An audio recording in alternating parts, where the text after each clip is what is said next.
시작기도 하겠습니다. 성부와 성자와 성령의 이름으로. 주님께서 우리 바오로 사도를 통해서 콜로새 신자들에게 보내신 말씀 편지의 첫 번째 부분입니다.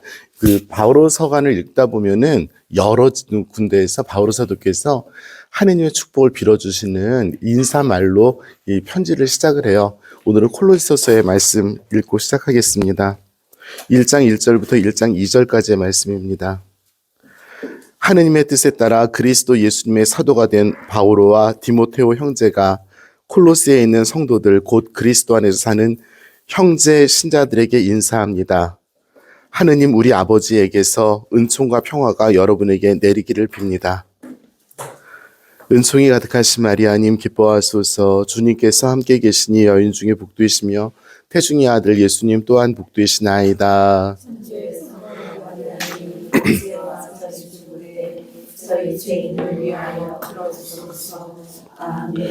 성부와 성자와 성령의 이름으로. 3월 시작하면서 이제 우리 죽어라 교육 올해 과정을 시작을 합니다. 우리가 이 죽어라 교리반은 잘 아시다시피 가톨릭 교회 교리서를 가지고 공부를 하고 있고, 지금 우리가 390편까지 가고 있는데, 가톨릭 교회 교리서는 모두 4부분으로 나눠진다고 말씀드렸어요. 그 중에서 첫 번째 부분은 믿을 교리, 우리가 무엇을 믿는가에 대한 이야기.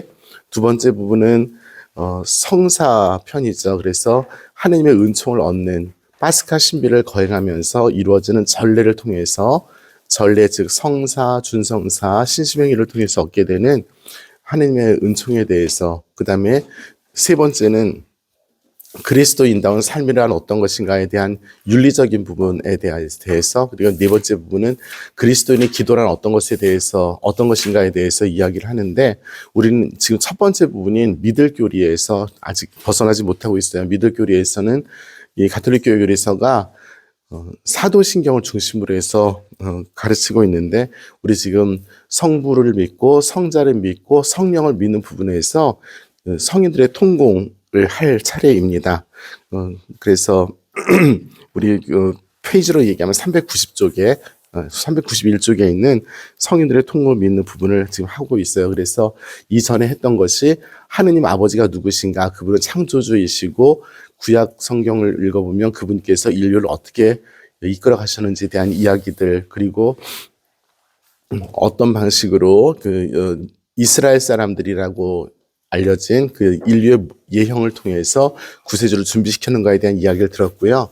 그리고 성자에 대해서는 예수님에 대해서 수많은 이야기들, 단순하게 예수님의 일생에 대한 이야기뿐만이 아니라 그분이 가지시고 계셨던 그 구원에 대한 이야기, 또 그분께서 알려주셨던 하느님 나라에 대한 이야기, 또 그분께서 신학적으로 보면 어떤 분이신지, 그래서 같은 하느님이시고 어떤 존재에 대한 부분, 그다음에 우리 구세주이시고, 그리고 그분께 바쳐진 수많은 신앙의 어떤 고백들, 이런 것들을 쭉 짚어가고 있었고요.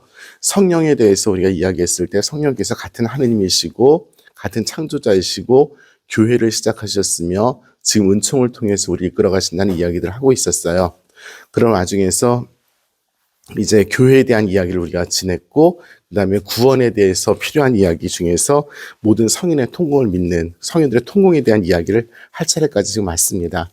사실 그 교리 부분들 이렇게 보시면, 제가 이렇게 단순하게 말씀드리는 거 들으시면 뭐 다 아는 것처럼 얘기는데, 교리서 읽어보면 어렵죠. 그래서 제가 말씀드리고 싶은 것은, 그 교리서를 어쨌든 우리가 나중에 만나게 되잖아요. 그래서 뭘 이렇게 일부러 보진 않더라도 어떤 질문을 하게 됐을 때, 만나게 됐을 때, 그때 무슨 얘기 들었지? 그걸 연상을 하면 좋잖아요. 그럼 단순하게 교리서에 써 있는 것만이 아니라, 왜냐하면 또 못 알아들을 수 있는 말들이 많으니까. 그래서 본인만이 알 수 있는 그런 그 메모들을 하셔요. 그래서 아까 아침에 식사하면서 농담했는데, 저도 로마에서 공부할 때 모르는 말이잖아요. 아무래도 어렵고. 그러니까 거기 이제 교수가 막 설명하고 옆에다 저희가 그때 이해했던 말들을 막 써놔요. 그래서 그걸 가지고 나중에 시험 공부를 한다든지 할 때, 그때 이 말이었지. 이 설명이었구나. 그래, 이 말은 이거였어. 이렇게 신나게 했던 기억이 있는데, 나이가 드니까 그것도 기억이 안 나. 그런데 저는 다른 나라 말 얘기를 한 거고요. 이건 우리나라 말로 써 있으니까 그래도 연상도 되고 기억도 나실 거예요. 어쨌든 최선을 다해서 우리들은 노력했으면 하는 바람입니다. 자, 성인들의 통공을 하겠습니다. 혹시 제가 지금까지 말씀드렸던 것에 대해서 혹시 뭐 하시고 싶은 말씀 있으세요? 네, 3월 3일입니다. 비가 오고 있습니다. 네, 3월 3일 날은 뭐 하는 날이에요? 강남 갔던 제비가? 우리 전부 다 그럼 호박 나이트 가야 되는 날이야. 평택에는 호박 나이트가 그렇게 유명하다며요.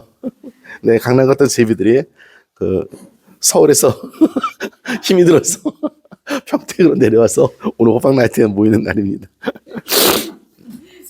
네, 아침에 미사 시간에 삼겹살 대 얘기했더니 누가 문자 보냈어. 삼겹살 먹었냐고. 네, 성인들의 통공 붓겠습니다.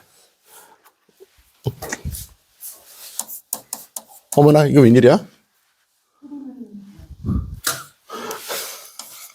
어머나? 아니, 이거 조절하는 게 있을 거예요.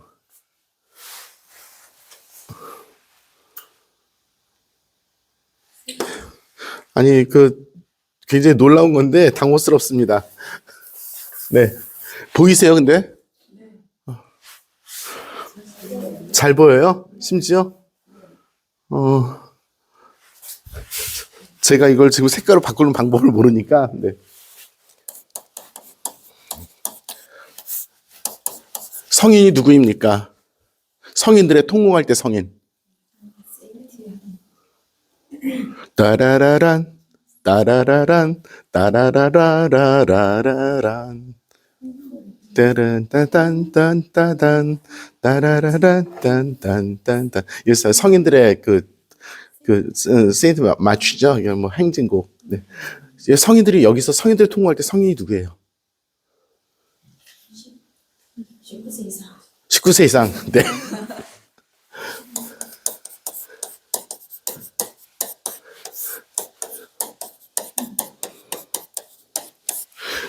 거룩하게, 네?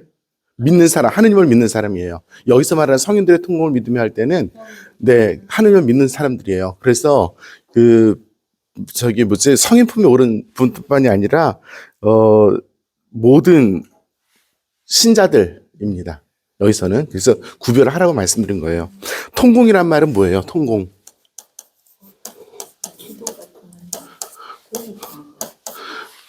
통한다는 그 뜻이죠. 서로 통한다는 뜻이죠. 그러면 자, 우리 먼저 상상을 할까요? 신자들이 서로 통한다. 어떤 면에서, 어떤 차원에서, 어떤 부분에서 이런 말을 쓸 수가 있을까요? 성인들의 통공이란 말을 어디에서 쓸 수 있을까요? 기도로서 서로 통하는 거죠. 제가 누구를 위해서 기도할 때 그 기도가 서로 또 뭐가 있을까요? 죽음? 죽은 이들과 네, 마찬가지죠. 그 어차피 지금 여기 이 믿는 이라 그러면 산 사람 죽은 사람 다 포함하는 거죠. 네. 뭐가 또 통하는 거예요? 그러니까 예를 들어서 지금 우리가 같은 비전동 성당 공동체에 있어요. 서로 통한데 뭐가 통해요? 그러니까 친교가 뭐? 소주 한 잔? 네? 공로? 말씀 뭐? 구체적으로 얘기한다면 뭐 성경 말씀. 성경 말씀이 어떻게 통하는데? 뭐 통한다는 말이 뭐예요? 같이 대화를 그쵸, 같이, 그죠? 영적인 유산을 공유하고 있다는 뜻이기도 합니다. 신앙의 유산을 공유하고 있고, 삶을 나누고 있고, 죽은 사람과 산 사람. 또 그런가 하면, 아까 서로 기도도 이렇게 나누고 있고. 그럼 이거 다 한 거예요. 자, 그래도, 예의를 갖추는 차원에서 947항 보겠습니다. 모든 신자가 한 몸을 이루기 위해서 각자의 선은 모두에게 전달된다. 각자의 선, 모든 사람들이 가지고 있는 선이 모두에게 전달이 된대요. 그러니까 성당에서 익명화는 불가능한 거예요. 내가 지금 딸랑 발바닥 신자다 하면 성인들의 통공에 지금 참여하지 않는 거죠. 그런데 가장 중요한 지체는 머리이신 그리스도이고, 머리이신 그리스도를 통해서 모든 선이 소통되는 것이 성인들의 통공입니다. 원론적인 얘기 보시면 좋겠고요. 자, 그래서 948항 성인들의 통공이라 말은 다음과 같이 서로 밀접한 두 개의 단어. 그래서 거룩한 것을 공유하고 거룩한 사람들 사이에 친교가 있다는 거예요. 우리 얘기 다 한 거예요. 오늘 멋있었습니다. 저 이번 올해 시작이 너무 좋습니다. 자, 그래서 그 밑에 있는 그 작은 글씨, 대부분의 동방전례에서는 집전 사제가 성체 전에 성체를 들어 올리면서 거룩한 것들은 거룩한 사람들에게라고 선포한다. 즉 거룩한 성체는 거룩한 사람들에게만 주어진다라는 뜻이겠죠. 신자들은 그리스도의 몸과 피로 양육되어 성령과 친교, 이 친교가 통공이에요. 여기 꼬무니오라고 써있는 라틴어가 성인들의 통공할 때 그 단어입니다. 그리스어로 고이노니아입니다. 네, 네. 이루어져 성장하고, 네, 그렇습니다. 자, 그러면 뭐가 거룩한 것이고 뭐가 거룩한 사람인가입니다. 영적 자산의 공유. 그래서 950편 보면 성사를 공유하고 950이랑 은사, 952항 공동 소유, 재물에 대한 공동 소유예요. 그죠? 953항 사랑, 이 네 가지입니다. 교리서에서 얘기할 때. 그래서 성인들의 통공할 때 949항 신앙, 성사, 은사, 공동 소유, 사랑. 이 5가지가 그 영적 자산입니다. 그래서 아까 말씀드렸듯이 우리는 한 하나님을 믿고 있고 한 신앙 고백을 하고요. 신앙 고백을 함께 한다는 것은 굉장히 중요한 거죠. 그리고 7개의 성사를 나눠서 하고 있고 모든 사람이 각각 다른 카리스마를 받았는데 그것은 951항 네 번째 줄 공동 이익, 즉 공동선에 사용됨으로써 서로 공유가 되고요. 공동 소유는 이 재물에 관한 것인데 이거 공정 분배를 의미하는 것이 아니에요. 재화가 서로 공유된다는 이야기이고 서로 도와야 된다는 이야기이지 모든 사람이 똑같이 어느 교회 공동체에 들어온다고 그 안에 들어서 산다는 것은 아닙니다. 가장 중요한 것은 사랑이죠. 서로 영적으로 또 실제적으로 사랑을 공유할 수 있는 그것입니다. 그래서 다른 문당 신자들 오면 따뜻하게 맞아주세요. 우리 성인들입니다. 네. 자기 분당 신부한테만 인사하지 말고 다른 분당 신부한테도 인사하고 잘 하시고 계시라고 믿습니다. 자, 그런가 하면 천상교회와 지상교회가 있는데 교회의 3가지 형태가 있습니다. 뭐 당연히 천상교회, 지상교회, 지하교회 이 3가지겠죠. 그죠? 우리가 다 알고 있는 이야기입니다. 그래서 뭐 굳이 쓰자면 천상교회가 있고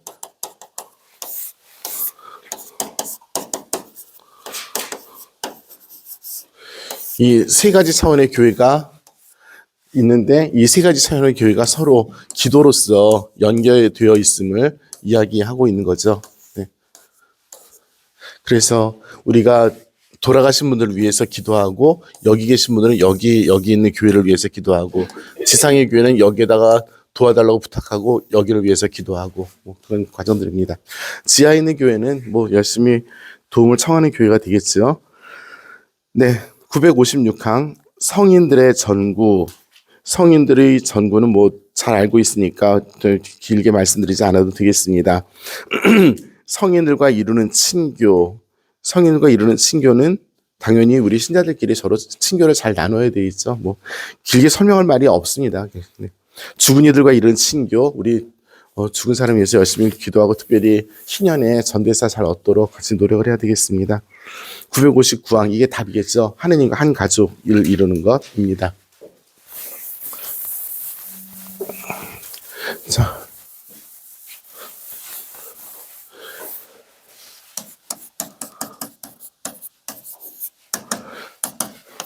굳이 성인들의 친교를 이야기하면서 저는 이 단어를 다시 한번 우리 기억하기를 부탁을 드립니다. 가톨릭이란 말이 뭐냐면 보편됐다는 거잖아요. 우리 교회가 보편교회인 이유는 그 영적 자산이 전 세계에 영적 자산을 공유하고 있다는 이야기고요. 그 영적인 삶을 공유하고 있다는 이야기입니다. 그랬을 때 우리 보편이라고 이야기하는 신앙의 가르침은 언제나 어디서나 누구에게나 항상 구원의 진리라는 이 사실이 가장 기본입니다. 이 가톨릭이라는 보편적인 신앙의 진리가 바로 성인들의 친교를 이루는 그런 원동력이 되는 거죠. 그래서 우리 교회가 보편적이다. 그건 뭐냐면 영적인 자산, 즉 하나님의 가르침이 모든 사람에게 구원의 복음이다. 여기서부터 시작을 하고요. 어느 시대나 모든 사람들이 하나님의 가르침에 따라서 살아가는 삶이 보편적이다라는 것입니다. 그래서 누구에게나 이 우리 가톨릭 교회는 구원을 이루는, 그래서 이 성인들의 통공과 함께 가톨릭이라는 말도 다시 한번 이렇게 기억을 했으면 좋겠습니다. 네.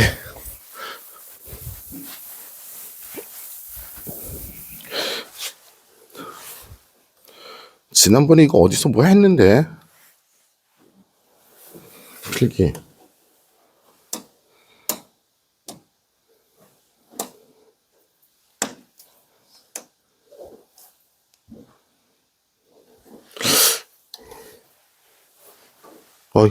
갑자기 무서워진다. 조정 불가.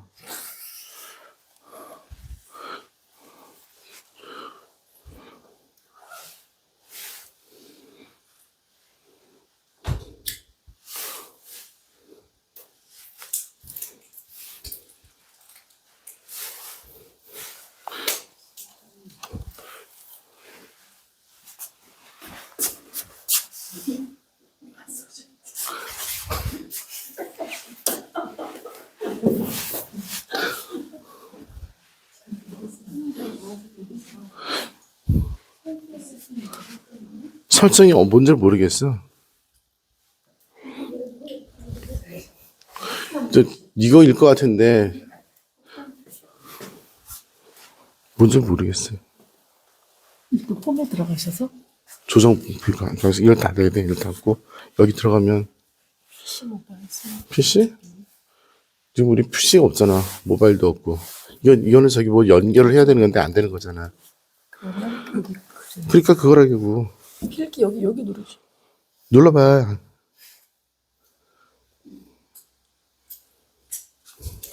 이렇게 하면 이렇게 어떻게 했지? 모르겠어요. 되게 신경 쓰여가지고 지금 네 저기 다음에요. 다음 생에. 네, 자 간추린 960항. 그래서 성인들의 친교는 거룩한 것과 거룩한 사람 두 가지입니다. 네. 그리고 960항은 정확하게 성찬례라고 이야기를 해요. 성찬례가 우리들의 성인들의 통공을 가리키는 가장 중요한 것입니다. 네, 그 다음에 거룩한 사람들에 대한 이야기 뭐 등등이 있으니까 읽어보시면 좋겠고요. 자, 963항부터 성모님에 대한 이야기입니다. 굉장히 단순하게 이야기가 되어 있는데요. 우선 이제 성모님에 대해서 이야기할 때 우리 가톨릭 교회는 굉장히 큰 성모님의 신심을 발전시켜 왔어요. 그래서 그것은 당연히 유효한 이야기고 앞으로도 발전시켜 나가야 되는데 성모님의 신심이 약간 맹신화되면 안 돼요. 그렇죠? 그래서 성모님과 함께 살아가는 삶이 건강한 삶이어야지 그럼 안 되겠죠. 자, 우리의 교회는 다 아시겠지만 하느님과 성모님과 성인들에 대해서 우리가 바치는 공경을 세 가지로 나눠서 이야기를 해요. 그죠? 하느님께 바치는 공경은 무슨 질이라 그래요? 그죠? 네. 흠숭질의 성모님은? 상경. 성인들은? 공경. 하느님에 대한 이야기고요. 성모님만 공경 중에서 으뜸.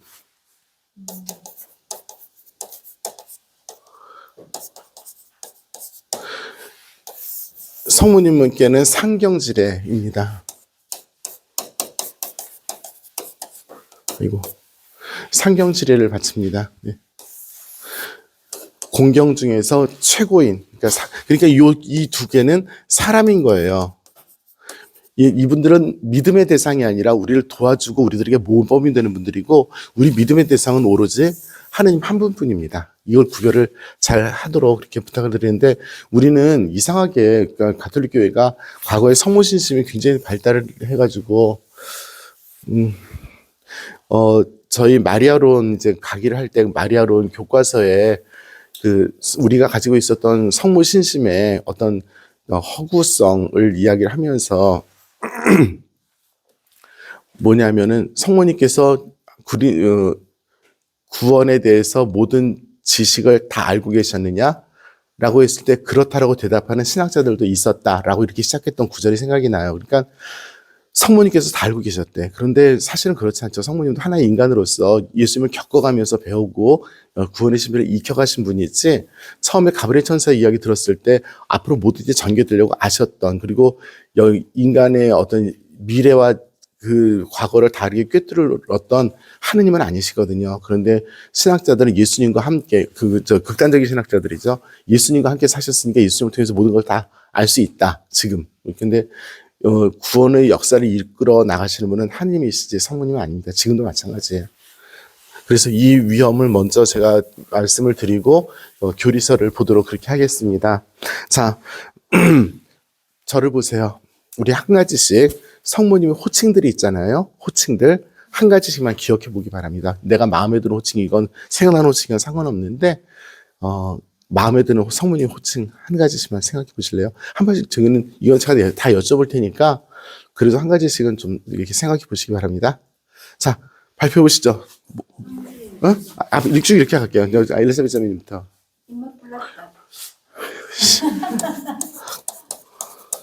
이렇게 좀 해주세요. 그래, 그렇게 좀 해줘. 나 같은 사람들은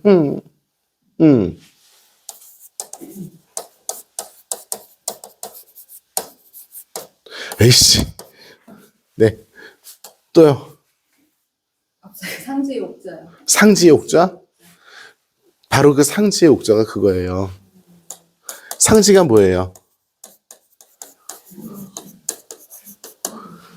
지식 중에서 최고의 지식의 옥자예요. 그러니까 모든 지식을 다 알고 있는 그 호칭이 그 친구하고 연결이 되는 거였어요. 네. 로사리오? 네. 아, 감사해요, 감사해요. 로사리오. 네. 바다의 별. 네, 좋습니다. 네. 또 뭐가 있을까요? 천상의 어머니 하겠습니다. 네. 천상의 어머니. 천상의 어머니?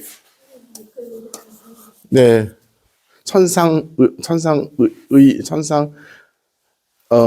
이거 천상 어머니가 맞을 거예요. 이거를 넣어도 되고 안 넣어도 되는데 의미는 뭐냐면 천상에 계신 우리들의 어머니, 천상 세계의 어머니라는 뜻은 아니에요. 네. 제마자매님, 네. 한 줄 쓰세요. 저는 신비로운 장미. 신비로운. 그 로사가 장미라는 뜻이죠? 네, 그래서 네, 로사.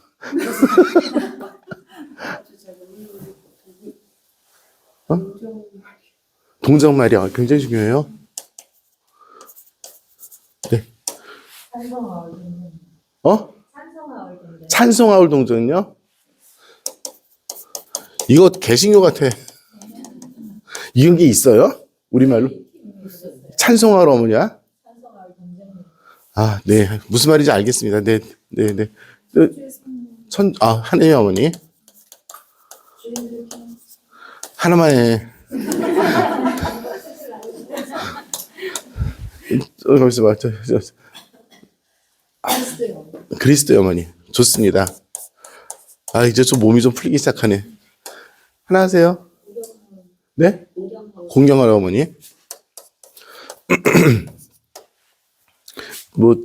위화감 만들기 위한 발언은 절대 아니고요. 이번에 성지순례 가셨던 분들이 계십니다. 거기에 로레또 가셨던 분들. 네. 네. 거기에서 나온 것이 우리 성모 호칭기도죠. 성모 호칭기도를 보면은 신학적인 타이틀이 있어요. 예를 들어서 하느님의 어머니. 이건 누구나 봐도 신학적인 타이틀이에요. 왜냐하면 350일 에페소 공의회에서 성모님 어떻게 호칭을 드렸냐면 하느님의 어머니라는 신학자들이 공의회를 통해서 한 타이틀이에요. 교회의 어머니, 하느님의 어머니 이런 타이틀들은 신학자들이 분명히 교회가 함께 정말 그럴 수밖에 없다는 하느님 성모님의 어떤 존재라 그래야 돼요. 그 어떤 위상이라 그래야 돼요. 이런 타이틀들이 있어요. 그런가 하면 또 여러 가지 타이틀 중에서 우리와 관계된 어떤 은총의 관계에서 우리에게 이런 은총을 전해 주십시오. 저런 은총을 전해 주십시오 하는 그런 은총을 청하는 것들이 있어요. 예를 들어서 지금 우리 죄인들의 피난처 같은 경우는 우리 죄인을 위해서 빌어달라고 하는 거잖아요. 이런 타이틀들이 있어요. 그런가 하면 성모님은 신학적인 것도 아니고 은총적인 것도 아니고 이러한 분일 거다. 라고 그분에게 돌려드릴 타이틀들이 있어요. 예를 들어서 상지욕자 같은 것들은 그분은 정말 그러한 능력이 있으시다. 라고 하는 거죠. 그리고 샛별 예를 들어서 정말 그분은 우리 바다의 별도 마찬가지고 우리들을 위해서 이끌어 가시는 그런 분이신 그런 능력이 있으신 분이시다고 하는 그런 어떤 것들이 있어요. 이렇게 다양한 종류의 호칭들이 있는데 제가 처음에 했던 이야기하고 다시 반복을 하면은 절대 광적인 신심에 빠지지 않아야 해요. 가장 중요한 것은 무엇이냐면 이 신학적으로 우리 성모님이 어떤 분이신가 하는 이 타이틀이 중심이 되어서 그것을 가지고 기도하고 그것을 가지고 성모님을 이해를 해야지 성모님께서 병자들 다 고치시더라. 와, 그쪽으로 몰려가자. 이렇게 되면 어떤 일이 벌어지냐면, 안 되죠. 네, 나주뿐만이 아닙니다. 네. 그래서, 신심은 이 균형을 잘 잡아야 돼요. 우리들의 지성과 우리들의 신앙 생활 중에서 이 중심이 잘 잡히지 않으면 잘못하면은 미신이 될 수도 있고요. 이렇게 되죠. 네. 네, 좋아요. 이 수많은 이런 호칭들은 다 로레도에 있는 그 성모칭 기도에서 발견할 수 있는 것들이죠. 우리 교회는 이 타이틀을 갖다가 굉장히 엄중하게 그 허락을 합니다. 그래서 로레도에 있는 그 호칭이 왜 중요하냐면 교회에서 인정한 호칭들이에요. 함부로 아무거나 갖다 붙이면 안 돼요. 네.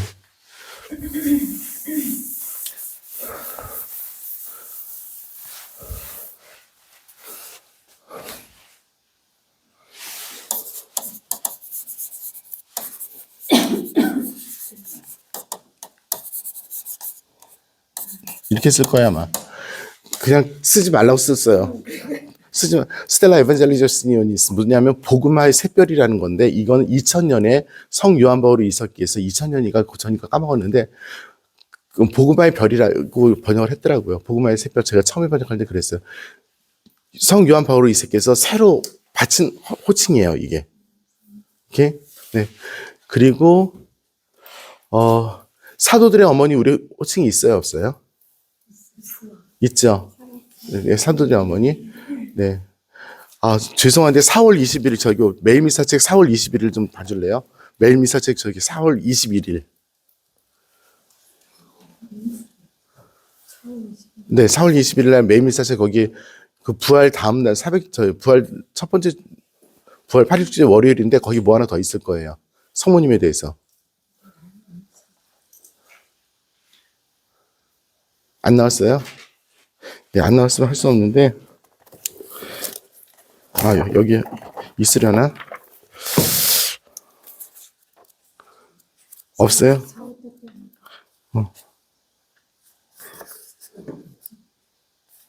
네, 없네요. 없어요.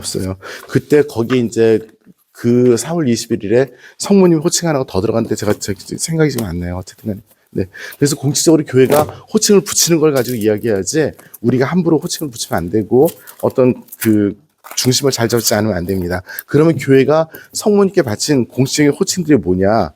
그거 교리서에 있는 것들이에요.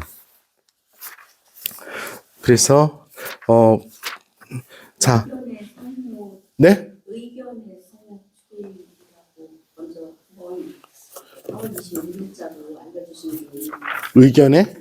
그게 작년에 부활이 4월 25일이었어요? 그거는 4월 26일로 알려주시는 하여튼 뭐 하나 붙었는데 의견에? 의견 그거 아닌 것 같은데? 작년 부활 다음 날 걸 보긴 되긴 해요. 네, 하여튼 나중에 저희 때문에 말씀드리도록 하겠습니다. 뭐 말씀드리지 않을 거예요. 자, 찾으세요. 네. 그때 까먹을 게 없고. 자, 그러면 6단락 저희 397쪽 교회가 공식적으로 붙인 성모님 호칭이 몇 가지가 나와 있어요. 제일 먼저가 뭐예요? 1번 교회의 어머니 마리아. 그쵸? 교회 어머니가 제일 먼저입니다. 그러니까 가장 중요한 것은 무엇이냐면, 저기 6단락 위에 그리스도의 어머니, 교회의 어머니, 이게 가장 중요한 호칭이에요. 자, 그래서 성모님은 제가 가장 중요한 그 타이틀 3개를 적어 드릴게요.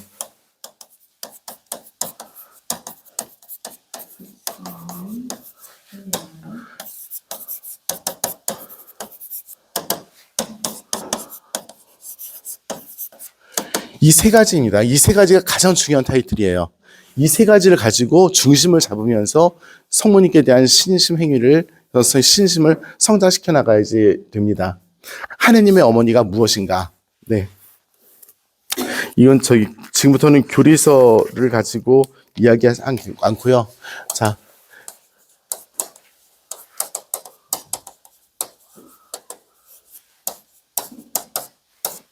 351년에 에베소 공의회에서 이 호칭을 성모님께 드립니다. 이때 가장 논란이 되었던 것이 무엇이냐면, 왜 이 논란을 했냐면 예수님이 누구신가에 대한 이야기예요.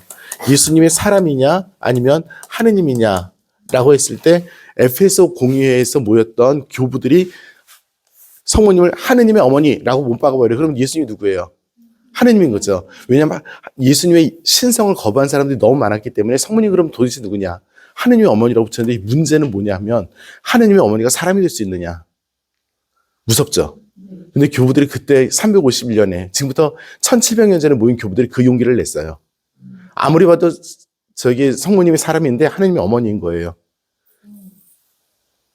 떨리죠. 네. 성령께서 그때 굉장히 열심히 일하셨던 것 같아요. 농담 아니라, 이거 진짜 농담이 아니라 그런 영감을 갖고 그런 확신을 가질 수 있었던 것은 교회가 그만큼 성령이 가득 차 있었기 때문에 그래요.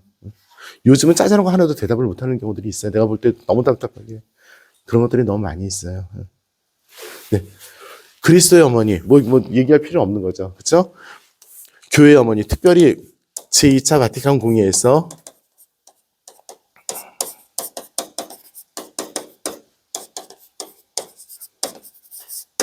제2차 바티칸 공의회에서 이 교회의 어머니를 굉장히 강조를 합니다. 그래서 교리서에서는 그 정신에 따라서 교회의 어머니라는 것을 전면에 하고 있어요. 자, 964항. 교회에서 마리아의 역할은 그리스도와의 일치와 분리될 수 없으며 그 일치의 직접적 결과이다. 그러니까 뭐냐면, 교회 어머니란 말은 성모님께서 교회 공동체 안에서 예수 그리스도와 일치되어 있고 신자들과 일치되어 있다. 이겁니다. 교회 어머니라는 이야기는 그거예요. 교회라고 했을 때 우리 첫 번째 교회가 언제 생겨났어요? 첫 번째 교회가 언제 생겼어요? 성령 강림 때죠. 자, 성령 강림 때 다락방에 성령께서 내려오셨대요. 거기 때 12사도가 있었대. 12사도는 교회이죠. 거기에 성모님께서 함께 계셨대요. 이게 교회인 거예요. 우리가 굉장히 많이 잘못 알면은, 예를 들어서 우리 누가 젬마 자매님이 내 딸이야. 예를 들어서. 그럼 젬마의 아빠라고 얘기했을 때 젬마가 따로 있고 아빠가 따로 있잖아요. 그런 식으로 어머니를 생각을 하는데 성모님은 그렇지 않은 거예요. 이 교회 공동체 안에 계시는 분이지 내 자녀와 별개인 분이 아닌 거예요. 그래서 이 개념이 깊이 우리들 안에 들어와 있지 않으면 영성적으로 뻘짓거리를 할 수밖에 없어요. 성모님께서 교회 어머니시다. 교회가 성모님께서 교회 안에 계신 분이에요. 근데 이게 왜 얼마나 위험하냐면, 내가 그리스도인이다라고 얘기했을 때 내가 교회 안에 있다라고 하는 것이 내가 그리스도교 신자인 것이지, 내가 그리스도교 공동체가 있는데 선택적으로 들락날락 거리면서 내가 교회 안에 있다고 말할 수가 없는 거예요. 이게 굉장히 중요한 부분이다. 그러니까 내가 알고 있는 신앙의 지식, 내가 알고 있는 신앙 안에서의 실천, 내가 알고 있는 신앙 안에서의 어떤 우리가 배웠던 성인들의 통곡, 이런 것들이 온전히 교회 안에서, 교회의 뜻 안에서 이루어지지 않고 내가 바깥에서 있는 존재처럼, 성모님 마치 교회 바깥에 있는 존재처럼 생각을 하면서 왔다 갔다 한다고 생각하면서 나도 그런 식으로 신앙생활을 한다면 굉장히 위험하게 되는 거죠. 선택적인 게 없어요, 교회에서는. 교회 공동체에 들어와 있는 순간 성모님처럼 같이 해야 되는 것이지, 내가 교회를 봤을 때 이것만 좋은 것, 이게 선택하는 것이 아니거든요. 근데 우리가 사람이니까 자주 선택을 하게 되죠. 그리고 심지어 어떤 행동에 있어서도 우리 교회 안에 수많은 분열의 의견들이 많이 있잖아요. 그렇게 되었을 때 정말 교회 안에 있다는 것이 교회 어머니 안에서 잘 봐야 됩니다. 성모님께서는 이 밖에 계신 분이 아니고요. 어머나? 나 요즘 오늘 기적을 일으키고 있어. 오! 어머. 이건,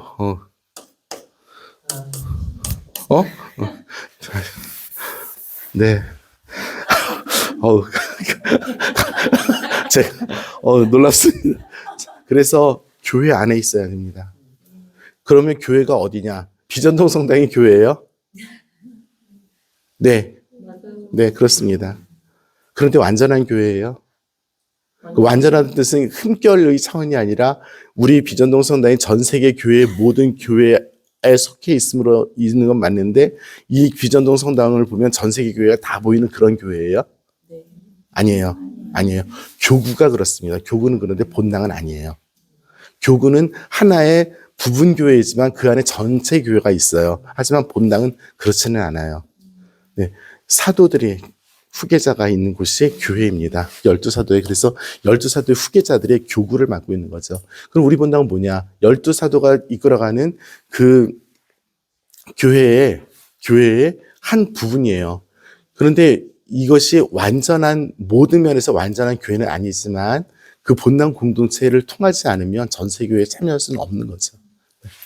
그래서 마음을 열고 본당에서 이루어지는 특별히 영적인 자산을 공유하는 일은 어떤 행동을 다 같이 할 수는 없어요. 뭐 맨날 저기 주일학교 교사 다 할 수 없고요. 그죠? 모든 사람이 다 성가대 할 수 없어요. 모든 사람이 매일 미사 나올 수 없고요. 1년 360일 중에 52일이 주일인데 51번 1년에 매번 미사 차트에 다 할 수 있는 사람 그리 많지 않아요. 많지 않아요. 근데 그것이 중요한 것이 아니라 가장 중요한 것은 먼저 영적인 자산, 신앙을 공유하는가부터, 그리고 그 신앙을 공유하는 데 있어서 신앙의 가르침을 잘 공유하느냐, 복음의 말씀을 공유하느냐에서부터 이제 시작을 하면 좋겠죠. 네. 성모님께서는 그것부터 하셨어요. 그 자리에 앉아서 성령께서 주시는 그 은사를 통해서 만들어진 교회의 모든 삶에 먼저 완전히 동참하셨고, 그 다음부터 당신이 하실 수 있는 것들을 하셨어요. 사도들과 함께. 자, 그래서 일치라는 것 동그라미 빡빡빡 쳐놓으시기 바랍니다. 그래서 다른 사람과 함께 같이 살려는 노력이 굉장히 중요해요. 네.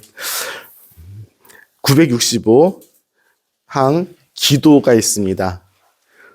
성모님께서는 당신 아드님께서 승천하신 다음 당신의 기도로서, 그러니까 성모님께서 두드러지게 하셨던 역할이 기도하셨던 거예요. 그분이 나가서 길바닥에서 예수님 믿으라고 외치지 않았습니다.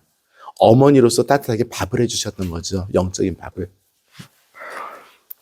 그리고 승천하신 다음에, 그쵸? 승천하신 다음에 모든 사람을 위해서 죽어라고 지금 기도하고 계십니다. 그래서 하느님의 그 특별한 관계 때문에, 예수님과의 특별한 관계 때문에 가장 중요한 은총의 전구자로서 이 세상에 계십니다. 자, 거기서 설명이 필요한 것이 하나 있는데 967항 399쪽에 그 교회의 전형 타입, 이제 티포스가 나와 있죠. 티포스가 타입입니다. 전형. 나는 그런 타입이야. 그러면 우리는 생각할 때 여러 타입인데 그중에 한 타입 이렇게 생각하는데요. 여기서 말하는 티포는 전체 형태를 드러내는 하나의 단면이 티포예요. 그러니까 그 성모님께서 살아가셨던 그 방식이 교회의 방식인 건데, 교회의 여러 방식 중에 하나의 방식이 아니라 교회의 여러 방식을 대표하는 하나의 방식이에요. 그 방식은 무엇이냐 하면 신앙이고 기도이고 공유이고 일치인 티포입니다. 그분이 했던 하나의 지엽적인 행동이 티포가 아니고요. 그분이 가지고 있었던 신앙과 교회와의 일치와 기도와 그 어떤 영적인 마음 씀씀이가 티포인 거예요. 그러니까 성모님을 닮아간다고 했을 때 성모님께서 밥을 예수님께 열심히 줬으니까 열심히 다른 사람이 밥을 해줘야지. 이게 티포가 아니고요. 그런 티포가 아니라 예수님께 대한 전적인 믿음과 헌신, 교회 공동체에 끝까지 남아있음, 교회 공동체 모든 사람을 새말까지 도와주는 전구를 함. 이것이 그분의 티포인 거예요. 그러니까 우리가 교회 어머니인 성모님을 만나려면 그런 행동을 하면 돼요. 네. 네. 968항은 뭐, 그냥 읽어보시면 될 것 같고요. 뭐, 969항 밑에서 두 번째 줄. 그 때문에 복되신 동정녀께서는 교회 안에서 변호자, 원조자, 협조자, 중개자라는 호칭을 갖는데 이건 뭐냐면 전구하시기 때문에 이런 호칭을 갖는다라고 해서 성모님의 그 역할을 이야기를 하고 있습니다. 네. 그래서 971항 보세요. 971항 성모 마리아 공경. 그러면 성모 마리아를 어떻게 공경해야 될 건가? 성모 마리아를 공경해야죠. 아까 말씀드렸듯이 상경지례로서 이게 성모님을 공경해야 되는데 성모님을 공경하는 이유가 뭐예요? 그분의 신앙을 본받는 것 한 가지, 또 그분의 전구를 청하는 것 한 가지. 이거죠. 네, 이 두 가지입니다. 그래서 성모님의 신앙을 본받는다는 것은 성모님께서 가지신 그 하느님께 대한 믿음을 통해서 하느님과 일치하고 하느님의 그 영적인 구원을 나누어 받는 것인 거죠. 그래서 971항 밑에서 네 번째 줄, 이러한 마리아 공경은 천주의 성모님께 바쳐진 전례 축제들과 복음 전체 요약인 묵주기도를 통해서 우리가 성모님을 전례적으로 거행을 합니다. 근데 전례적으로 거행하는 것 말고도 심정적이고 영성적으로도 공경을 해야 되겠지만 일단 교회가 눈에 보이는 것으로서 하는 것은 전례 거행을 통해서 이렇게 하고 있습니다. 입니다. 자, 그러면 전례 축일들 해서 밑에 전례 헌장 103항을 참조하시오라고 쓰여 있죠. 네. 네? 네, 540, 각주 541번, 전례헌장 103항을 참조하시오라고 써있는데, 전례헌장 103항 외우시는 분, 이 있으면 안 되겠죠. 그거 외우지 마세요. 나 우리 교수들한테 질렸어. 몇 항 그럼 뚜루룩 나와.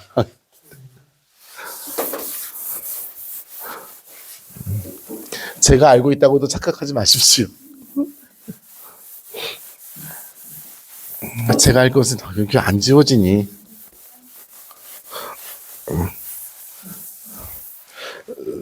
그 성문, 네. 단어인데요. 아까 마리아는 상경이라는 단어를 써야 되고 나머지 성인들도 공경이라고 하신다고 했잖아요. 여기 계속 마리아 공경을 지금 편하게 쓰기 위해서 마리아 공경으로 써요. 하지만 우리가 그렇게 구별할 때는 분명히 단어 구별을 해줘야 됩니다. 일상적으로 상경이라는 말 잘 안 쓰죠. 네. 뭐 우리 무작정 성경 시대도 지났고.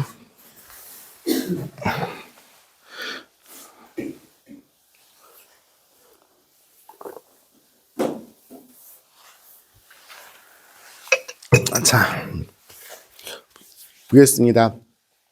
성모님의 그 축일들이 있겠죠. 네, 성모님의 축일들을 한번 중요한 순서대로 좀 짚어볼까 싶어요. 적어도 이거는 알았으면 좋겠다 싶은 거죠. 네, 한번 짚어볼까요? 성모님의 축일 중에서 가장 중요한 축일이 무슨 축일이에요? 네. 그쵸. 그 다음에요. 12월 8일, 12월 8일. 3월 25일. 아니, 내가 이렇게 쓴다 그래서. 네. 네. 1월 8일? 응? 9월 8일. 오, 좋다. 또 3월 25일.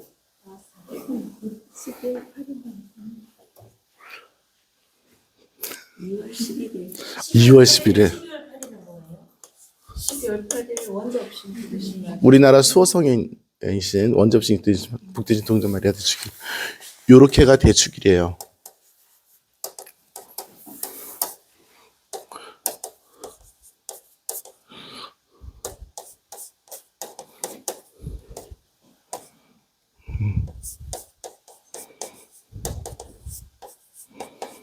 그 전례 등급을 보면 이렇게 5가지 정도로, 4가지죠? 4가지. 대축일, 축일, 기념, 허용, 이 정도에서 성모님의 축일들이 이렇게 기록이 돼 있어요. 이것만 있는 거 아니에요. 이것만 있는 거 아니에요. 제가 레지오 단원들한테 저번에 리스트로 해가지고 나눠줬는데, 네, 그렇죠. 네. 8월 15일 성모님의 그 승천대 축일이죠. 인간으로서 하늘에 오르신 그래서 우리 희망에 그래서 네. 3월 25일은 주님 탄생 예고 축일 그래서 옛날에 성모 영보대 축일이라고 했던 우리 구원의 역사가 시작된 날이죠. 12월 8일은 성모님의 원죄 없이 잉태되신 것을 기억하는 날이고 한국 교회에서는 그 수호성인이신 우리나라의 수호성인이 원죄 없이 잉태된 성모님이시죠. 1월 1일은 하느님의 어머니이신 성모 마리아 대축일입니다. 그래서 이날은 또한 세계 평화의 날로 우리가 지내고 있습니다. 이거는 다 기억을 할 텐데 이제 그러니까 축일들이 있어요. 축일들이 있는데 성모님의 축일들이 있어요. 그리고 기념일이 있고 한데 일단 이거를 다 외우십시오. 요거는 다 기억을 하시기 바랍니다. 나머지 축일들과 이런 것들이 있는 것들은 이거는 어떻게 보면은 신앙의 정식에 관련된 이야기지만 이런 것들은 굉장히 많은 경우에 신심과 관련된 것들이 많이 있어요. 그래서 예를 들어서 우리 얼마 전에 지냈던 2월 11일은 루르드의 성모님 축일이었어요. 루르드에서 성모님께서 발현하신 것을 기억하는 날인데 그날 워낙 기적이 많이 일어나서 세계 병자의 날 지냅니다. 9월 8일은 성모 자원 축일이에요. 성모님께서 당신을 봉헌했다고 알려진 날입니다. 9월 8일은 뭐 등등 해가지고 이건 말고도 굉장히 많이 있죠. 아까 말씀하셨던 예 자원 축일이라고 했어요 옛날에. 탄신축일 맞아요. 네. 그런 거 하면 9월 8일 같은 경우 8월 22일은 마리아를 지나 여왕이신 동정 마리아 대축일, 축일 이렇게 수없이 많이 기념을 해요. 어쨌든 간에 이런 게 많이 있는데 일단 이 네 가지는 꼭 기억을 하시기 바랍니다. 이 4대 축일은. 그리고 묵주기도에 대해서 이야기 있죠. 제가 우리 레지오 단원들한테 읽으시라고 부탁드린 것이 복되신 동정 마리아의 묵주기도라는 그 교황 회칙입니다. 그걸 가지고 한번 레지오 단원들에게 말씀을 드리려고 했는데요. 나중에 기회 있으면 말씀드리겠지만 복음의 신비를 성모님의 신심으로 묵상한 것이 이 묵주기도죠. 그래서 원래 세 개의 신비가 있었는데 성 요한 바오로 2세께서 빛의 신비를 제안을 하셨고 그래서 지금 4개의 신비로서 묵주기도를 바치고 있습니다. 복음서의 종합, 다시 말하면 구원의 어떤 도정들을 예수님의 삶과 성모님의 삶을 통해서 묵상하는 묵주기도입니다.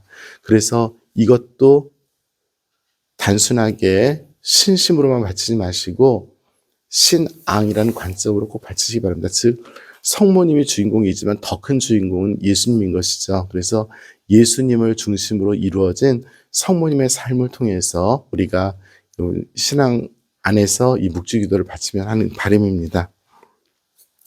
자, 제2차 바티칸 공의회에서 이야기했던 성모님께 대한 가장 중요한 가르침이 바로 이 종말론적인 표상입니다. 뭐냐면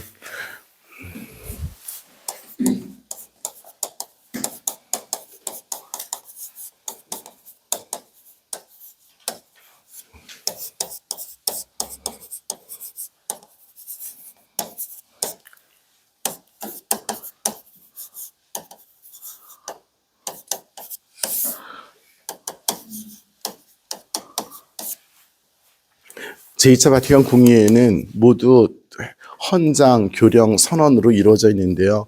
헌장은 그 어떤 헌법적인 구실을 하는 거예요. 그 중에 교회 헌장이라는 것이 있습니다. 교회 헌장은 모두 8장으로 이루어져 있는데 8번째 장이 온전하게 성모님께 바쳐진 장이에요. 근데 그 제목이 뭐냐면 바로 이것입니다. 지상의 나그네인 지상의 나그네인 교회의 어머니이신 성모님이에요. 그러니까 우리 지금 이 시대의 성모님의 모습 중에서 가장 부각이 되는 것은 무엇이냐면 순례자로서 이 세상을 살아가는 우리에게 어머니로서 이 순례 여정을 잘 이끌어 가시는 성모님의 모습입니다. 그래서 성모님께서는 다른 어떤 것과 다르게 정말 주님의 뜻이 무엇인지를 알았고 주님께서 이루시려는 구원이 무엇인지를 알았던 분으로서 그분이 우리 신자들과 함께 영원한 생명으로 이끌어 가신다라는 그 확신을 갖다가 표현한 것이 지상의 여정을 하고 있는 교회의 어머니이신 성모님의 모습이에요. 그래서 성모님의 마지막 모습은 종말론적인 모습입니다. 즉 우리를 최후의 마지막 순간에 구원으로 이끄시는 인도자이고 전구자이신 성모님의 모습이에요. 그러니까 성모님을 뭐 그냥 우리가 이 세상에서 살면서 이 은총 주세요, 저 은총 주세요가 아니라 궁극적으로 우리를 이끌어 가시는 그런 모습으로서 교회가 성모님을 담고 살기를 권하고 있는 거죠. 그런 차원에서 뭐 바다의 별이라는 그 인천교구 수호성이 바다의 별이에요. 거기 바다잖아. 근데 바다의 별인데 거기에 바다의 별이 뭐겠어요? 항구에 있는 등대겠죠. 그래서 목적지가 여기를 한다. 이쪽으로 와라. 하는 그 역할을 하시는 성모님. 네. 이 바로 우리 교회가 이야기하는 성모님의 모습입니다. 그러니까 우리가 성모님께 잘 의지하고 그분께서 가르쳐 주시는 대로 가야 되는데, 아이고, 그분께서 가르쳐 주시는 걸 어찌 알겠노? 죽으라고 기도해서, 네, 맞아요. 죽으라고 기도해서 알 수 있겠지만 더 중요한 것은 그분처럼 살았을 때 알 수 있습니다. 이 순간에 성모님이라면 어떻게 했겠는가? 라는 것을 늘 질문한다면 더 잘 알 수 있을 거예요. 이때 어떤 선택을 하셨을까? 네. 간추림은 지금 집에서 읽어보는 것으로 하겠습니다. 자, 다음,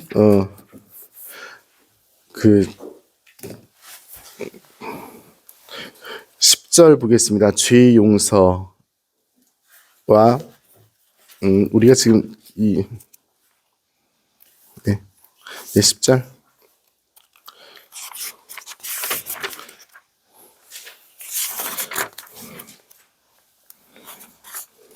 10절 보겠습니다. 죄의 용서입니다. 우리 교회는 하느님으로부터 예수님으로부터 죄의 용서의 권한을 받았습니다. 사도신경에 는 죄의 용서를 믿습니다 라고 분명히 우리가 이야기를 하고요. 그죠? 그리고 그 교회가 분명히 죄를 용서할 수 있는 권한을 받았음도 이야기합니다. 976항에 예수님께서 승천하신 다음에 제자들에게 하셨던 말씀이 적혀 있어요. 성령을 받아라. 누구의 죄든지 너희가 용서해주면 그들의 죄를 용서받을 것이고 용서해주지 않으면 용서받지 못한 죄로 남아있을 것이다 라고 이야기를 합니다.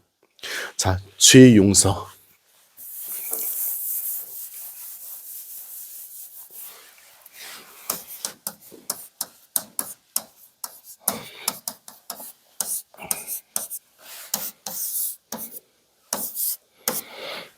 이 교리서에 없는 내용이지만 그냥 한마디 하겠습니다. 죄가 어떤 차원에서 우리가 어떤 차원에서 죄를 짓는지는 저녁기도 열심히 하시니까 잘 아실 거라고 생각합니다. 생각과 말과 행동과 그 다음에요.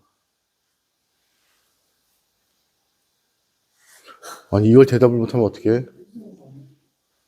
죄를 어떻게 지어요? 어머나?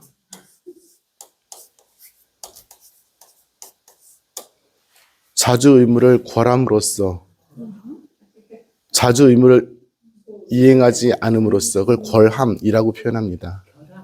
궐함. 과거 표현이긴 한데요. 의무를 이행하지 않는 것, 해야 할 걸 안 한 것으로서 죄를 짓는다고 이야기합니다. 처음 들어보는 얘기. 생각과 말과 행동으로 자주 죄를 지었고 또한 자주 의무를 소홀히 함. 그게 궐함이라 그랬어요. 자, 죄를 그러니까 이 생각과 말과 행동은 쉬운데 궐함이라는 거 우리가 자주 까듯이죠. 자, 생각으로서 죄를 지었어요. 어떤 생각을 했냐면 죽으라고 누구를 미워하는 게 가장 대표적인 거겠지. 그럼 그 생각은 나의 인간 구조에서 어디에 있는 거예요? 머리요, 그쵸? 머리가 회부를 해보면 의식이 있고 무의식이 있어요. 그쵸? 꿈이 뭐예요? 꿈꿀 때 꿈에서 나타나는 게 뭐가 나타나는 거예요? 나의 무의식이 뒤엉킨 게 꿈속에서 나타나서 거기에 나도 모르는 나의 생각과 나도 모르는 나의 유혹과 나도 모르는 나의 감정들이 뒤엉켜서 귀신도 나오고, 근데 그게 꿈이죠. 그게 꿈이죠. 그래서 그 꿈을 분석을 하면 그 사람이 가지고 있는 무의식을 알 수가 있는 거죠. 심리적으로 그렇죠. 네, 심리학적인 얘기입니다. 그러면 죄가 뭐냐 하면, 예를 들어서요, 내가 생각으로 죄를 지었어요. 그러면 그 죄를 용서받는다고 했을 때 그 생각이 다 없어져요? 절대 안 없어지죠. 절대 안 없어지죠. 거기에 또 절면 어떤 것이 있어요. 뭐냐면 기억이라는 거예요. 기억은 나에게 남아있는 그 기억들은 분명한 객관적인 형태로 남아있기도 하지만 그 기억을 하는데 내가 가졌던 감정들의 형태로 녹아있을 수 있어요. 예를 들어서 공포, 불안, 트라우마 이런 것으로서도 기억이 변질되어서 나한테 남아있을 수 있어요. 내가 지금 고통을 당한 기억뿐만이 아니라 죄를 지은 기억도 그래요. 예를 들어서 내가 누구를 칼로 폭 찔렀어요. 누구 칼로 찔러보신 분? 예를 들어서 칼로 배를 찔러보신 분? 군대 안 갔다 왔으니까 지금 내가 웃죠. 군대 갔다 오면 그럼 이거 아주 생생하게 느낄 수 있어요. 칼로 찌르면 이 배 속에 갑이 있어가지고 칼이 푹 들어가요. 내가 이만큼만 찔러도 어느 정도 되면 삼투압 현상처럼 푹 들어가요. 이 칼을 찔러서 그대로 안 빠져요. 돌려야지 빠져요. 이 살이라는 게 딱 조여가지고 이 칼이 들어왔잖아요. 얘를 내보내면 어떤 일이 벌어지냐면 창자가 튀어나오고 피가 쏟아져요. 그럼 죽어요. 그러니까 얘를 못 나가게 이 상태에 있어야 돼요. 그래서 이 칼을 빼려면 칼을 돌려서 후벼서 옆에 있는 거를 잘라내고 빼야 되는 거예요. 군대 갔다 오신 분 안 계시지만 우리 총검술이라는 걸 하잖아요. 창을 꽂고 총검술을 할 때 칼을 찍고 돌려서 빼게 이렇게 교육을 받아요. 그렇지 않으면 안 빠져요. 그때 내가 지금 이 얘기를 왜 하냐면 그때 들어갈 때 그 느낌이 있대. 찔러본 사람이 얘기해요. 샥 들어가는 그 느낌이 있대. 이게 절묘하게 쾌감으로 느껴지면 살인마가 되는 거예요. 그런데 이게 들어갔을 때 이렇게 될 수 있죠. 지금 뭐 벌써 얼굴 표정 난리도 아닌데 상상만 해도 그렇잖아요. 그러면 내가 지금 누굴 죽였다고 생각을 해봐. 이 죽은 사람 날 찔렸다고 생각하지 말고 내가 찔렀을 때 그 기억이 나에게도 트라우마가 될 수 있는 거라고. 죄라는 것은 죄를 짓는 사람이건 죄지음을 당한 사람이건 서로 혼자 생각으로 죄를 짓더라도 우리들의 잔상 안에 또 우리들의 기억 안에 우리들의 무의식 안에 무지무지 큰 덩어리가 남아있어요. 신부님 용서가 안 돼요. 당연히 용서가 안 되지. 그게 어떻게 용서가 돼 사람이. 마음이 용서했다고 생각해도 다시 살아나요. 용서하려고 지를 열심히 때리고 가리고 있는 것뿐이지 그게 사람이 용서가 함부로 되나? 그럴 것 같으면 사람인가? 용서 쉽지 않아요. 용서 쉽지 않아요. 얼굴 보면 다시 일어나잖아. 저 새끼 또 그런다 저거. 하는 게 뭐 미안하다 그러니 그것만이다. 뭐. 얼마든지 판단이. 죄라는 것은 그래서 악과 함께 우리 교회는 옛날부터 신비라고 얘기했어요.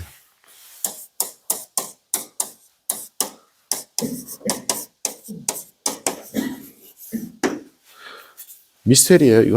이거는 사람의 영역에 속해 있는 게 아니에요. 죄라는 것은. 악도 마찬가지입니다. 그러니까 죄를 갖다가 정말 성찰할 자신이 없으면 함부로 죄 짓지 않아야 돼요. 내가 감당할 수 있는 게 아니야. 누구를 쉽게 미워하죠? 감당할 수 있으면, 할 자신 없으면 미워하지 마세요. 내 차원이 아니에요. 무서운 거예요. 단순하게 어떤 행동으로서 누구를 뭐 한 대 때렸다, 웃고 끝날 수 있는 것들이 있는가 하면 나의 존재의 심연에까지 나도 모르게 들어와서 나를 끊임없이 자극하고 나를 끊임없이 다른 사람으로 만들어버리는 그 무한한 힘이 가지고 있는 것이 죄이고 악이기도 해요. 근데 용서한다? 무슨 뜻이에요? 무서운 얘기예요. 교회가 용서한다고 했을 때 눈에 보이는 그것을 용서하는 것이지 그 용서 이후에 그 치유 과정들은 분명히 있어야 되고 그 치유 과정을 성실히 하는 것이 바로 잠벌이라고 표현하는 것들인 거예요.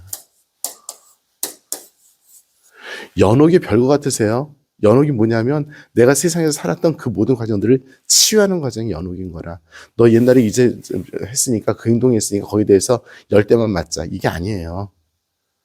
연옥은 무엇이냐면 하느님께서 우리들을 정련하시는 치유하시는 그 상태가 연옥인 것이지 거기에 대해서 과거에 했던 행동들과 죄에 대해서 판단하고 너는 그걸 죄를 지었으니까 10분간 손들고 있어라 이렇게 판단하는 것이 연옥이 아니에요.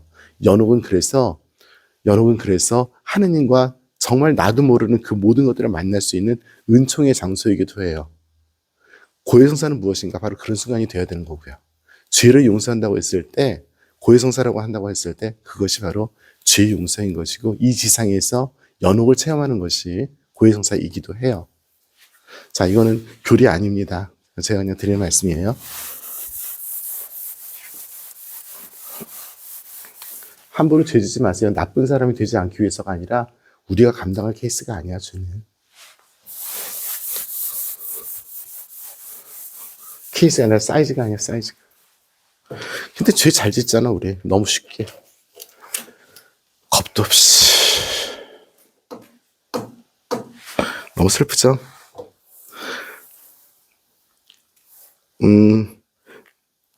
976항 읽었고요. 977항 보세요. 죄의 용서를 위한 유일한 세례입니다. 예수님께서는 온 세상을 다니면서 세례를 받게 하셨습니다. 세례 성사를 통해서 사람들의 죄를 용서를 해주셨어요. 그 세례 성사가 무엇이냐면 과거에 지었던 죄를 용서하는 것이기도 하면서 또한 의로움,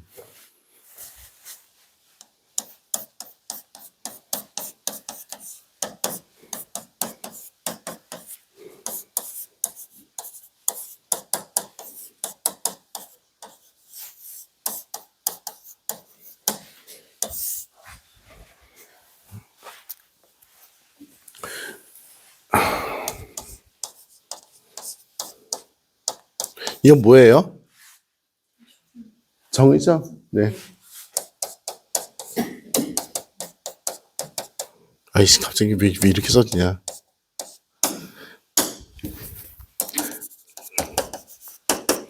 자, 정의, justice.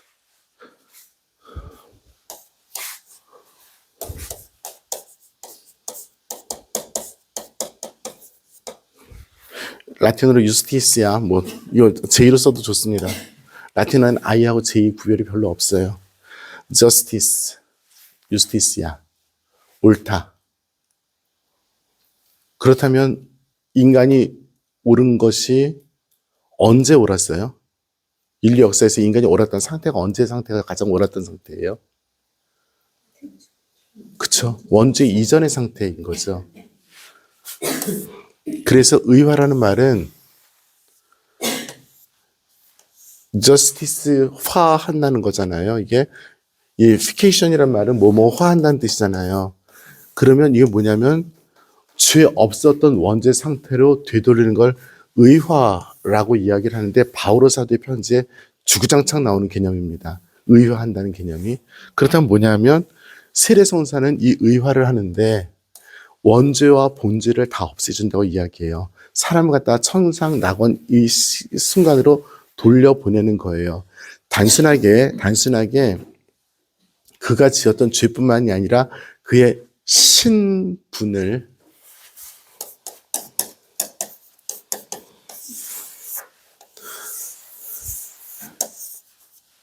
천상 낙원 이전의 신분으로 돌려주는 거예요. 그런데 우리 이 세상에 살잖아. 또 죄를 짓겠지.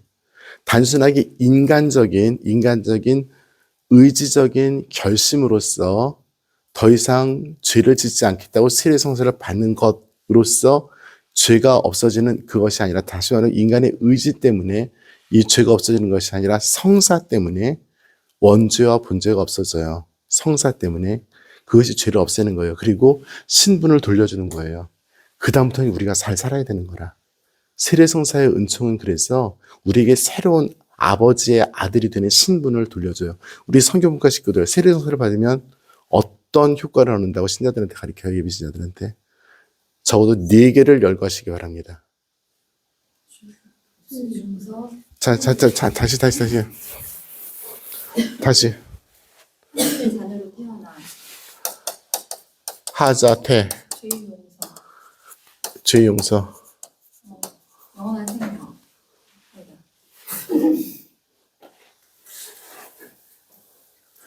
오늘 집합당하는 수가 있어. 내일 저희 세례성사 누가 도와주세요? 내일 세례 때 아무도 없어요? 빨리 손 들어. 대답해 보세요, 두 분. 알고 하자, 내일 특별히. 2개 더 있어야 돼. 아이씨. 죽는다, 아주 그냥. 어쩌 그래? 다시 얘기해봐. 고 말고. 뭔 얘기하는지도 모르는 거지, 지금. 지금 있잖아, 신들렸어, 거의. 우리 하나님의 상속자. 죄의 용서. 하나님의 상속자? 뭐, 그래요. 뭐, 하나님의 상속자. 뭐, 내가 용서를 해줄게. 또 하나 뭐예요? 정말 중요한. 하나님의 백성. 그쵸, 교회. 그래, 3.5점. 세례성사는 단순하게 죄를 용서해 준다의 차원을 넘어서 그 신분이 분명해지는 거예요. 어떻게 분명해지면 하나님의 자녀가 되고 예수 그리스도와 함께 영원한 생명을 얻는 공동 상속자가 되고 철저하게 교회에 속해 있는 사람이 돼요. 세례받지 않으면 교회에 속하지 않아요. 자, 성경북과장님, 교회법 1조 1항 아침에 얘기해 줬잖아. 죽는다 아주 그냥. 교회법 1조 1항. 다시 한번 세례받지 않는 기다려봐봐. 세례받지 않는 제 용서 하나님의 자녀 또 하나. 그리스도와의 공동 상속자가 됨, 그리고 교회 공동체에 속함.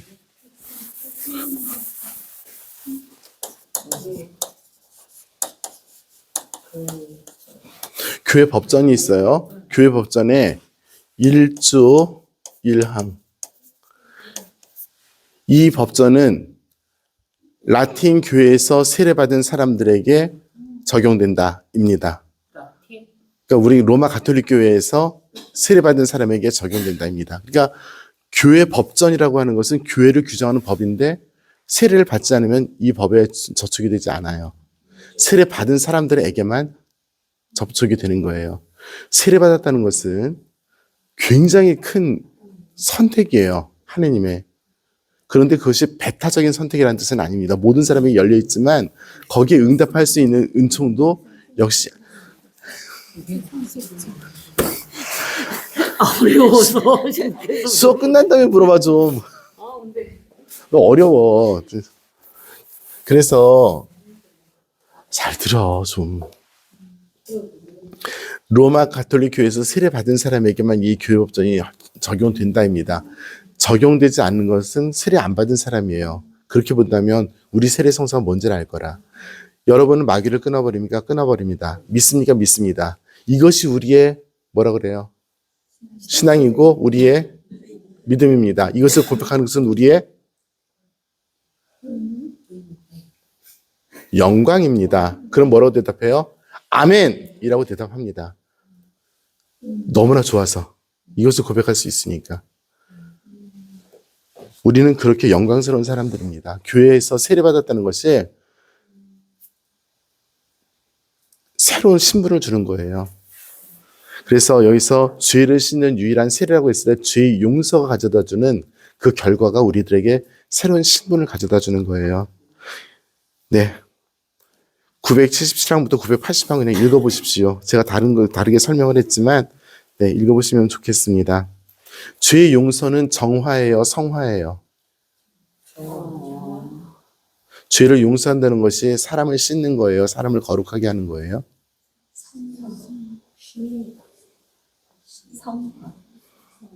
둘 다죠. 세례성사는 성화이고 정화이고 성화입니다.